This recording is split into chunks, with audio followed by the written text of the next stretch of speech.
All right, with chapter 8 of the book of Matthew, we're going to change gears a little bit here as we're going away from the Sermon on the Mount, which is almost 3 full chapters long. Basically, we spent a lot of time about the doctrines and teachings and ideas that Christ taught on the Sermon on the Mount. This chapter is going to be more experiences of Christ and some of the teachings and things that go along with that. So as we start here, verse 1, and when he, Christ, of course, was come down from the mountain, great multitudes followed him. You got to admit, if you sat through the whole Sermon on the Mount, you'd be like, wow, this is profound stuff. This is so amazing. I want to follow this guy because, again, everybody thought he teaches as if he is the law giver, has real legitimate authority here. I want to follow him. This isn't just some average rabbi. This is a rabbi who has real authority. This is important. This is a different kind of rabbi. So they're following him in verse 2, and behold, there came a leper and worshipped him, saying, Lord, if thou wilt, thou canst make me clean. Now, a couple of things to understand about lepers here is leprosy is a communicable disease. So if you are around lepers, you can get the disease and then become a leper yourself. Leprosy is where it's a disease where there's it's a bacteria that is eating your flesh. Basically, your skin falls off. It's your skin's breaking down and having problems, and eventually it kills you. Your skin is one of the largest organ. It is the largest organ in your body, and it is very important. If your skin fails at its job, you will die from all kinds of diseases and problems. And so skin has a very valuable, we take it so for granted, but it's a super important organ for us. The skin helps us delineate what is outside of us and what is inside of us. There's a bit of identity in skin. And leprosy breaks the skin down to where it doesn't function properly, and then all kinds of other problems happen, and then you die, basically. So here's the thing, too, about this leper. This leper came to Christ to be healed. People who were lepers were outcast. They were seen as they had a city that they could live in with other lepers, and that was it, because the quarantining was the only way to deal with leprosy. They couldn't cure leprosy, but they quarantined. And so for a leper to leave the quarantine, to seek Christ out, one, shows faith, and two, he is defying the law of the time, basically. But he's not waiting for Christ to come find him. He's going to Christ to tell Christ his problems and ask for help. So verse 3, and Jesus put forth his hand and touched him, saying, which is not good. You don't touch a leper because you could get leprosy, and if you touch a leper, you are declared unclean, and therefore you have to go through the ritual cleaning process. In verse 3, he says here, I will, be thou clean. And immediately his leprosy was cleansed. And Jesus saith unto him, see thou tell no man, but go thy way, show thyself to the priest, and offer the gift that Moses commanded for a testimony unto them. So he's telling him, keep the law of Moses, because the law of Moses says you have to be declared clean, which means you go give an offering, a sacrifice to demonstrate your cleanliness, your willingness to follow God. Show yourself to the priest can declare you clean, and then you're clean, and then you go back into society again. Until all that happens, you really can't get back into society. You can't just walk into society because that's not the culture. That's not how it works back then. So Jesus is telling him to fulfill the law, to do what the obligations that everybody else is supposed to do at the same time too. But he's telling him, do not tell anybody that I healed you. Don't let him know it's a miracle and that some person you asked to heal, healed you. This is something that we're going to see quite a bit of, okay? There is a challenge with this, and we see this a little bit in the movie The Chosen, if you watch that TV series too, because for a time, Christ tries to, in a way, hide his divinity. He tries to keep these people under wraps so they won't tell people about him. The problem is not everybody follows Christ's advice, and they start telling him about him, and his message spreads. in a way, he's trying to be careful not to get the authorities to go after him too early. He has a work to do, and he's got to get his work done. And then he's going to, his miracles change from being, hey, don't tell anybody I did this miracle for you, to the world is going to know these miracles, we're going to pronounce them, and then that really riles up the people to hate Christ, and this is why they crucify him. So he's not ready to have his ministry ended yet. So he's trying to encourage people to not talk about it. And I think part of that's a test for these people as well, just as much as it's trying to help Christ have a longer ministry without as much trouble from the authorities, but it's also a test for these people, I think, as well. So verse 5, this is moving on in the story here. And when Jesus was entered into Capernaum, there came unto him a centurion beseeching him. So let's pause for a second about this, okay? Capernaum, or Capernaum, whichever way you say it, this is a very prosperous town located on the famous Roman road, the Via Maris, or the Way of the Sea, in this which linked ancient Egypt with Syria and Mesopotamia. So it's this big, like a highway that came through this whole area. It was the home of Peter, the chief apostle, and his brother Andrew, another of the 12 apostles. They're from Capernaum. Jesus delivered a powerful discourse at the synagogue located in Capernaum. We're going to see that in the Gospel of John. More recorded miracles occurred at Capernaum than at any other site. Now, Capernaum kind of becomes the official headquarters of Christ's church for a while there. He kind of sees this as his home base for a while, basically. So Capernaum is, or Capernaum, however you want to put the emphasis in there, is an important city. It is a Jewish city, but it is also a Roman city. So it was more Roman establishment. Jews are there, basically, but it's part of this main highway. So it had easy access to goods and trade and things happening. Now, a centurion, this is a Roman commander. If you think of the word century, meaning 100, is inside there. So a centurion is a Roman leader of 100 troops. That's where they got the name centurion from. A commander of up to 100 troops, basically. These are seen as the ones who were enforcing Roman law upon the Jewish communities. So these are the men that have enough authority through Rome, legally and militarily, to make a big impact on people. And so they were the enforcers of the law, basically. So this is a centurion who has come to find Christ. And he says, verse 6, and saying, Lord, my servant lieth at home sick of the palsy, grievously tormented. And Jesus saith unto him, I will come and heal him. So this is a Roman, not a Jewish person, a Roman, who is seeking Christ, believes in Christ enough, his divinity and things, to ask for him for healing in behalf of somebody else. And it's a servant.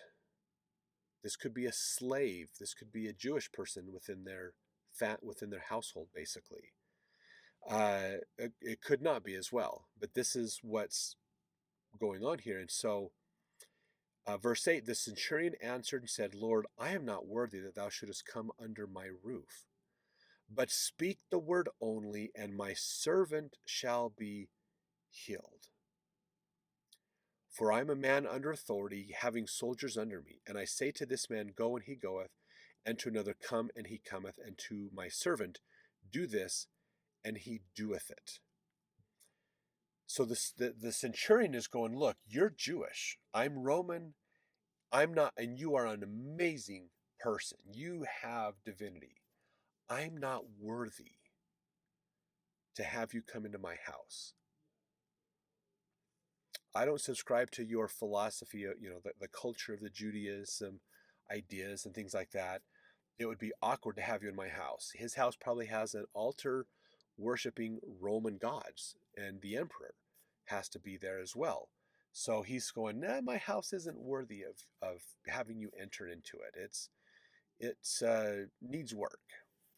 But I believe you, just like in I have my authority to command men, I just say it and they go do it and it gets done. I don't have to go do it myself. You have that authority of God to speak it and it'll get done. He's recognizing authority in Christ. Now, if you've watched The Chosen, hopefully this story is coming to fruition for you. This is the story of Gaius, the centurion, who later becomes um, procurator. Man, I just forgot the name, how to phrase that. But anyways, this is the story of Gaius. Basically, he has this person who is claimed to be a servant in his household, but it's actually a child from an affair he had. That is, they treated him as a servant, but it's really his son. That's this story. That's how they portrayed this, the story of Gaius, in the movie, the videos, The Chosen. So this is what's going on. Now, verse 10, Christ is going to respond to what this man is saying. Verse 10, when Jesus heard it, he marveled and said to them that followed, verily I say unto you, I have not found so great faith, no, not in Israel. That's a bit of a rebuke for the Jews. If you think about it, the Jews should believe Christ. Christ is Jewish. He's teaching, he's expounding upon the law of Moses. He's teaching them more. But this Roman, this person who's not Jewish at all, is showing more faith than the Jews are. That's a heck of a contrast, basically. Verse 11, he says, and I say unto you that many shall come from the east and the west, and shall sit down with Abraham and Isaac and Jacob in the kingdom of heaven. People are going to come from all over the world, not just Jews will sit down in the kingdom of heaven. People come from all over. Christ is teaching a principle here, that it's not just Jews that will be saved, which is contrary to what the Jews believe. They believe they were the chosen people by lineage, and because they are the chosen people by default, God blessed them regardless of what they did, which was false. Righteousness isn't based on lineage, okay? And Christ is going to teach in this.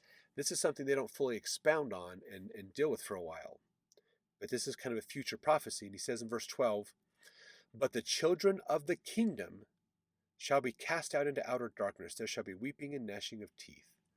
The children of the kingdom are the Jews, the Israelites, who have claim of lineage in Israel. They have a birthright. They have a claim. But they're going to be cast out because they aren't truly believing it inside. Whereas this centurion and all these other people who don't have that claim of lineage are going to truly believe. So lineage doesn't make the difference. True, sincere belief makes the difference. Okay? So again, this is Christ showing that many non-Jews will accept the gospel and be saved, while many Jews will reject the gospel and be lost. So they've got to think different. Just because you're a Jew doesn't mean you're saved. You have to believe. You have to do the same thing everybody else does. So verse 13, he says, and Jesus said to the centurion, go thy way, as thou hast believed, so be it done unto thee. And his servant was healed in the self same hour. What a miracle. Not just Christ healing, but a miracle of faith in Christ was so great that he could do this healing without even leaving the room. And the centurion was happy with it. That is great. If you haven't watched this part, I think it's in season 4, if I remember right. Or maybe it is, yeah, season 4, I think it's in there, beginning of season 4. It's a great story that they depict with Gaius, and it's really fun to watch. It's a good one to get into. Now verse 14, And when Jesus was come into Peter's house, he saw his wife's mother laid and sick of a fever. So this is Jesus going into the house of Peter and realizing Peter's mother-in-law is really sick. She's going to die soon. And verse 15, and he touched her hand, and the fever left her, and she arose and ministered unto them. Now, if you've watched The Chosen, you would be looking at this going, that didn't happen in season 4. That happened back in like season 1, practically, if not just the beginning of season 2. So wait a minute here. Matthew and The Chosen's timeline is not matching up properly. Now, if you watched our introduction video to the New Testament, if you haven't, go watch that one. It's going to give you a lot of good background to prepare you to understand the New Testament better.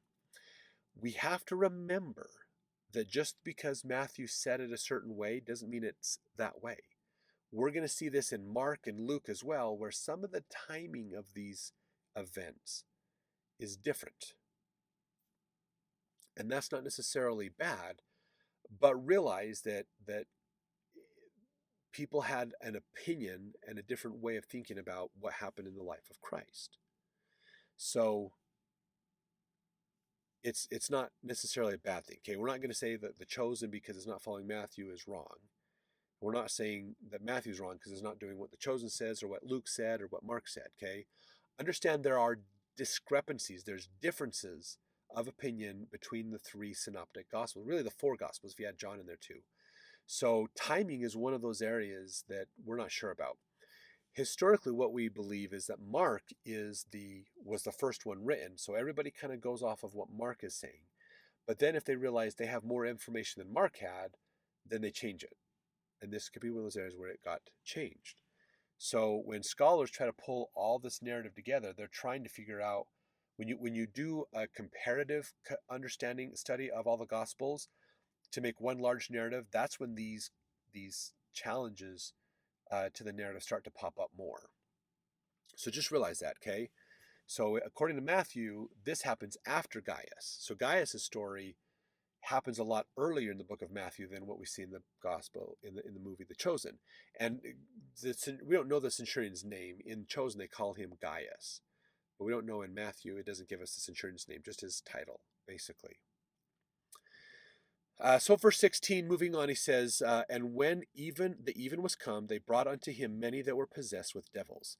And he cast out the spirits with his word and healed all that were sick. This is Christ performing more miracles for people and helping them out. Now, Matthew's pointing this out, and this is probably the reason Matthew put some of this in the order he did, in verse 17, that it might be fulfilled, which was spoken by Isaiah the prophet, saying, himself took our infirmities and bare our sicknesses. Remember, Matthew is writing to a Jewish audience, so using Old Testament or Torah scriptures from like Isaiah and these other prophets to say Christ is fulfilling Old Testament prophecy.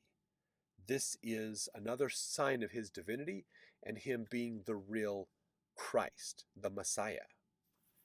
So that's, Matthew has that kind of a hermeneutics, that perspective he's putting on understanding Jesus' life is through the Jews, understanding it from people who would know Jewish laws and traditions and scripture, and correlating how Christ fulfills what the Jews have been learning for centuries.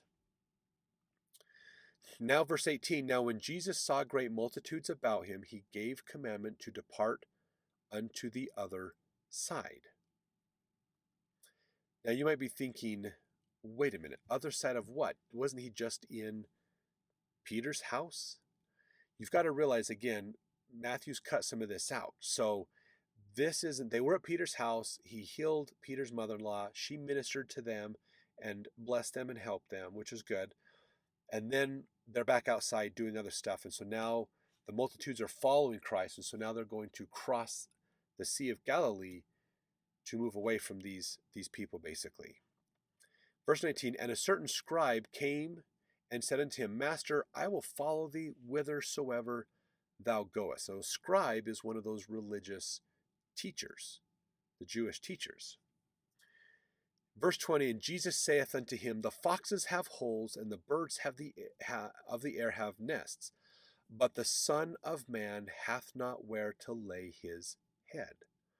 And another of his disciples saith unto him, Lord, suffer me first to go and bury my father.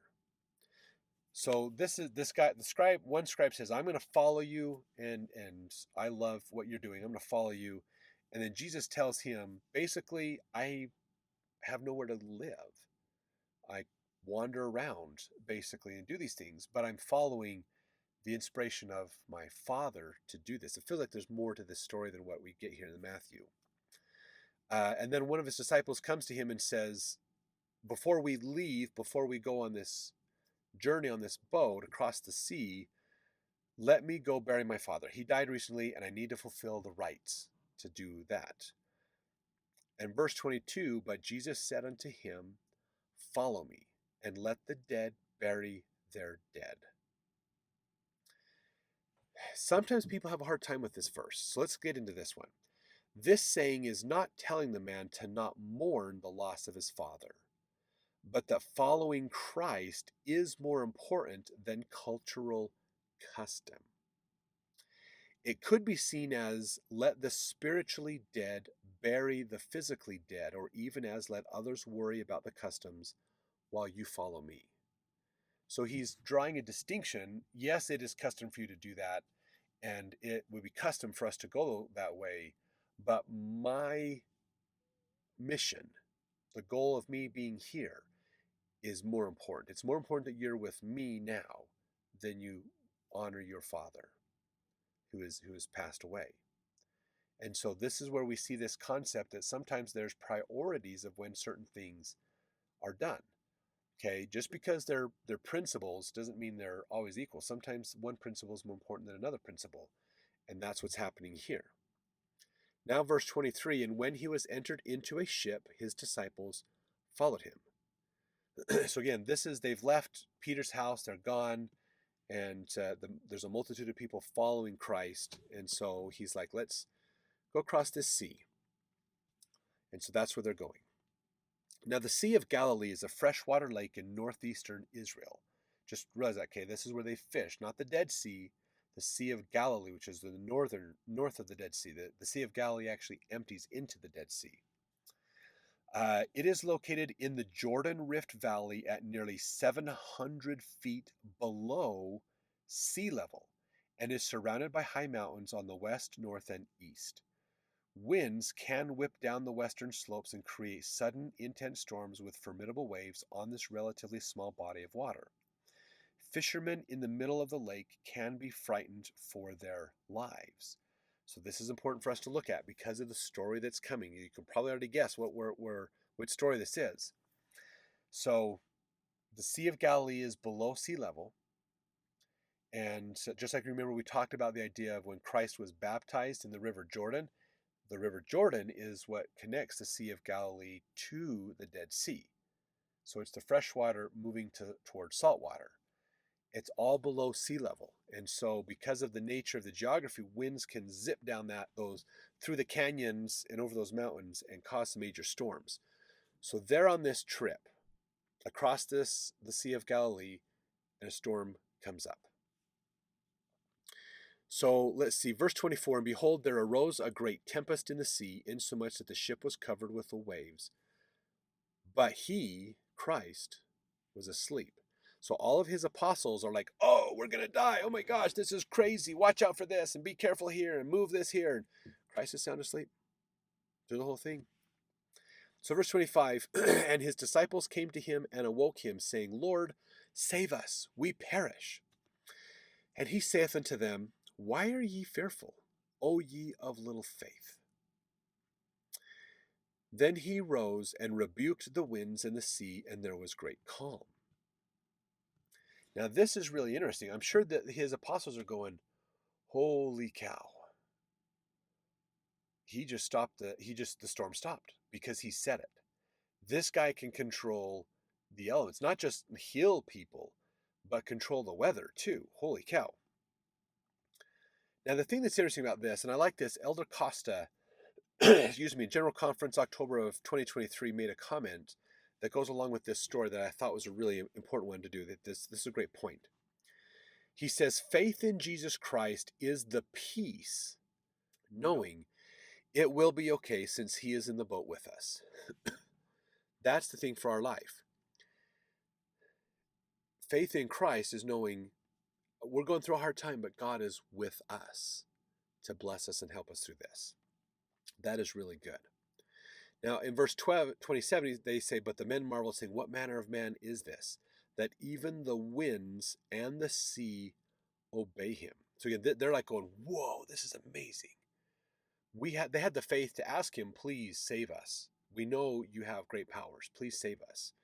And then they were astonished at what they found, what they saw with this. This is amazing. Now, in the article, Teaching the Four Gospels, 5 Considerations, Gay Stratham made this comment about this. She says, by introducing the miracle stories with verses about discipleship, Matthew indicates to his readers that the miracle of the stilling of the storm should be interpreted through the lens of discipleship. The costs of following Jesus mentioned in verse 18 through 22 are the costs a disciple must be willing to pay to follow Jesus into the ship. The ship, then, is a metaphor for the church. Perhaps disciples might think that following Jesus into the ship or church would mean that their struggles in life would be over, that they would have a pleasant, calm voyage across the sea. But the storm comes quickly. Tribulations are a part of discipleship. In such a situation, abandoning the ship or walking away from the church is not the best option. Rather, there is safety in the ship because that is where the Son of God is. Even though he is asleep, he has the power to protect the ship and all who are in it. Even though they might not have sufficient faith initially when the winds arise, here is the important miracle that Matthew has for his readers. The miracle that Christ can save in spite of the very real and powerful physical and spiritual buffetings that a disciple experiences. The stilling of the storm is just one example of the importance of understanding not just what the passage says, but understanding why the author said it this way. Thus, exegesis can be a powerful tool to enhance eisegesis, or in other words, understanding the intent of the original author provides opportunities to identify and teach principles that will help modern readers live the gospel. So that's what she saw in this story of, this is not just a story of faith, but a story of discipleship. Challenges in our discipleship will happen. That's not, believing in Christ doesn't mean we won't have problems. Believing in Christ means he will be there to help us when we have problems. So a very good distinction. I like that. Verse 28. So they've made it across the Sea of Galilee now. And when he was come on the other side into the country of Gergesenes, there met him 2 possessed with devils, coming out of the tombs, exceeding fierce, so that no man might pass by that way. So this is the other side. They've gone to the other side here, and there's 2 people possessed of devils. Now what's interesting, verse 29, and behold, they cried out, saying, what have we to do with thee, Jesus, thou Son of God? Art thou come hither to torment us before the time? Now you got to admit, that would be something really wild to hear. These people possessed of devils, they're walking strange, they're doing weird things, maybe their voice has changed, and realizing that these devils acknowledge who Christ is. They know who he is. They acknowledge Jesus' sonship. Verse 30, and there was a good way off from them an herd of many swine feeding. So they are in a predominantly Gentile area. This is an important point because Jews, the law of Moses says, do not eat swine. So they didn't cultivate pigs. So if there is a herd of pigs, they are in Gentile country, not Jewish country, basically. So I don't think people catch that distinction sometimes. That's important to look at. So after these devils recognize Christ and his son, his divinity. Verse 31, so the devils besought him, saying, if thou cast us out, suffer us to go away into the herd of swine. So they know, oh crap, Christ is here, our playing is done, and they know that there's a time of torment set aside for them. That's the second coming. Satan will be bound for 1,000 years and those kinds of things. The judgment, all that is when that time will happen. And they're like, are you going to torment us before that time? And they say, look, if you're going to cast us out, if you're going to kick us out of these bodies, send us to the swine. We'd rather be in the swine bodies than have no bodies. So verse 32, and he said unto them, go. And when they were come out, they went into the herd of swine, and behold, the whole herd of swine ran violently down a steep place into the sea, and perished in the waters. And they that kept them fled, and went their ways into the city, and told everything, and what was befallen to the possessed of the devils. So these people, the devils get released. They're probably like, whoa, what was all that about? That was crazy. And then those swine go off the cliff and die. Those devils were more willing to be in the body of a swine than not have a body at all. And this is really interesting. So verse 34, and behold, the whole city came out to meet Jesus. And when they saw him, they besought him that he would depart out of their coasts. Now realize this is a predominantly Gentile area. And they're going, this dude cast out devils. And he can control devils. And they're going, I don't know if we like this guy around. This guy can do stuff. And we've kind of gotten, he's going to mess with our religion and our understanding of stuff. So because he's different than us, we want him out. So they're like, hey, you stay over there. Just please don't come into our cities. Don't come our direction, basically.